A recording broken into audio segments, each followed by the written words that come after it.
ஒரு நாள் நாரதர் முனிவர் கைலாயத்திற்கு வந்து சிவபெருமான் மற்றும் பார்வதி தேவிக்கு ஒரு அரிய பழத்தை ஞானப்பழம் கொடுத்தார். அந்த பழம் அரிய ஞானத்தைத் தரும் பழம் என்று சொன்னார்.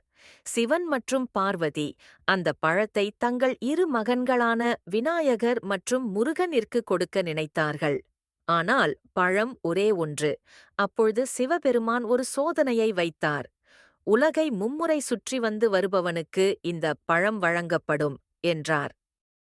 முருகப்பெருமான் உடனே தனது வாகனமான மயிலில் ஏறி உலகை சுற்றிச் செல்ல புறப்பட்டார். விநாயகர் தன் எலிக்குட்டி வாகனத்தில் விரைவாக செல்ல முடியாததால் ஒரு நிமிடம் யோசித்தார். பின்னர் தன் அம்மா அப்பாவை 3 முறை சுற்றினார்.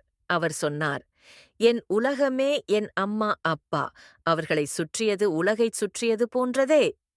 சிவன், பார்வதி இவரது ஞானத்தால் மிகவும் மகிழ்ந்தனர். உடனே ஞான பழத்தை விநாயகருக்கு அளித்தார்கள். முருகன் திரும்பியபோது விஷயத்தை அறிந்து துக்கமடைந்தார். அவர் கோபத்தில் கைலாயத்தை விட்டுவிட்டு பழனி மலையில் சென்று தங்கினார்.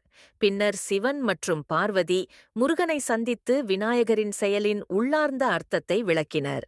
முருகனும் உணர்ந்து சாந்தமடைந்து பழத்தை விலக்கி வைத்தார். இந்த கதையின் நெறிமுறை: வேகம் அல்லது வலிமை மட்டும் போதாது, ஞானமும் பக்தியும் மிக முக்கியம். விநாயகர் காட்டியது பார்வையும் உணர்வும் கொண்ட ஞானம்தான்.